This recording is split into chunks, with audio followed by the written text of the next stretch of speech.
सुप्रभात बच्चों, कैसे हो आप सब। बच्चों, हम अपना लिंग का पाठ कक्षा में पढ़ रहे थे, तो उसका अब अभ्यास कार्य करेंगे। सही विकल्प के आगे ठीक लगाइए।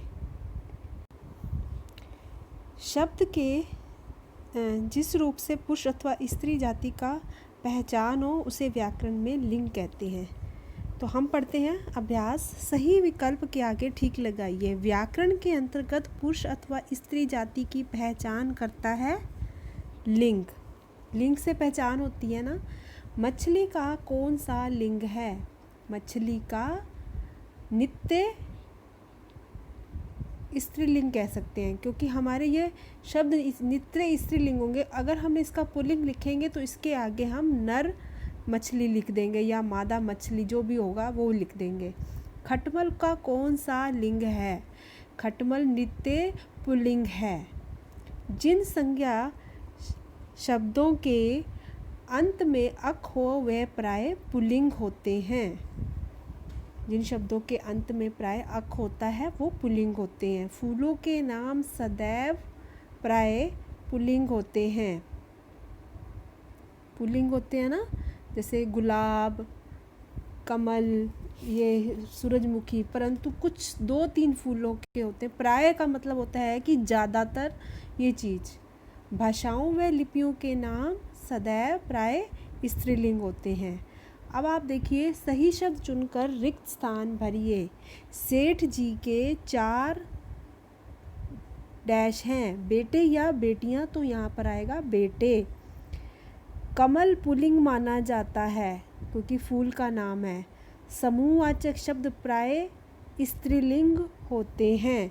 हमने पढ़ा था ना, आपकी बुक में था कि समूह को जो करते हैं, जो समूह में आते हैं शब्द, वाचक शब्द होते हैं, वो स्त्रीलिंग की पहचान कराते हैं। तो समूहवाचक शब्द प्राय स्त्रीलिंग होते हैं। सागरों के नाम पुल्लिंग होते हैं। तिथियों के नाम प्राय स्त्रीलिंग होते हैं। सही कथन के सामने ठीक तथा गलत के सामने गलत लगाइए। वर्णमाला के अक्षर प्राय पुल्लिंग होते हैं। ठीक। मच्छर नित्य पुल्लिंग शब्द है। कोयल का पुल्लिंग कोयला है। गलत, क्योंकि कोयल भी एक पक्षी है, तो इसका लिंग नहीं बदला जाता। तो इसके आगे हम मादा या नर लगा देते हैं, तो उससे हमारा लिंग बदल जाता है। तो ये पुल्लिंग कोयला रोंग है। कवि का स्त्रीलिंग कविता है। गलत, कवि का स्त्रीलिंग कवित्री है। रस्सी स्त्रीलिंग है, परंतु रस्सा पुल्लिंग। ठीक है ये। गंगा, अब अपने लिंग इसका बताना है। गंगा स्त्रीलिंग शब्द है। हिमालय पुल्लिंग शब्द है। पेड़ पुल्लिंग शब्द है। और पत्ती स्त्रीलिंग है और पेड़ हमारा पुल्लिंग है। चिंता स्त्रीलिंग है।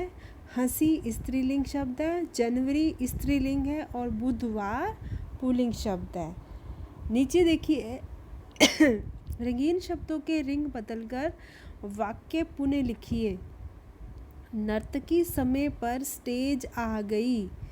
तो हमने इसका पूरा वाक्य बदल देना है, क्योंकि इसका लिंग बदलेगा। तो नर्तकी की जगह अगर नर्तक लिख देते हैं तो नर्तक समय पर स्टेज पर आ गया। नर्तक समय पर स्टेज पर आ गया। सेठ जी ने नौकर को काम पर रखा। अब आपने इसका लिंग बदलना है, तो सेठानी जी ने नौकरानी को काम पर रखा। पिताजी दादाजी को लेने स्टेशन गए। अब पिताजी का लिंग बदल देंगे, तो माताजी दादी जी को लेने स्टेशन गई। फिल्म का नायक एक महान अभिनेता था। फिल्म की नायिका एक महान अभिनेत्री थी। इस राज्य का राजा बड़ा विद्वान है। इस राज्य की रानी बड़ी विदुषी है। इन शब्दों को स्त्रीलिंग में बदलिए। साधु का साध्वी, महोदय का महोदया, कवि का कवयित्री, कौआ मादा कौआ, मियाँ का बीबी, बेटा बेटी, कर्ता कर्त्री, बिच्छू का सेम रहता है। बिच्छू कभी नहीं बदलता, वो एज इट इज़ आपका स्त्रीलिंग भी रहेगा और पुल्लिंग भी रहेगा। विद्यावान विदुषी, या जिसको विद्वान भी बोलते हैं। जोगी जोगिन, चील का नर चील, धाविका धावक, शिष्या शिष्य, पंडिताइन पंडित, आयुष्मती आयुष्मान, राजपूतनी राजपूत, चौबाइन चौबे, गुणवती गुणवान। तो अब हमने इसकी अभ्यास कार्य भी किया और इन प्रश्नोत्तरों को आपने अपनी पुस्तिका पर लिखा है। और एक चीज़ और जो आपको मैंने उस दिन कक्षा में बताई थी कि जो कुछ शब्द हमारे ऐसे होते हैं जो प्राय उभयलिंगी शब्दों में यूज़ किए जाते हैं, वो होते हैं कुछ पदवाची शब्द उभयलिंगी होते हैं जिनका प्रयोग स्त्रीलिंग तथा पुल्लिंग दोनों में समान रहता है, जैसे संसद, सलाहकार, प्रवक्ता, मंत्री, सचिव आदि। अब आपने इसको अपनी पुस्तिका पर लिखना है और याद करना है। धन्यवाद। आपका दिन शुभ हो।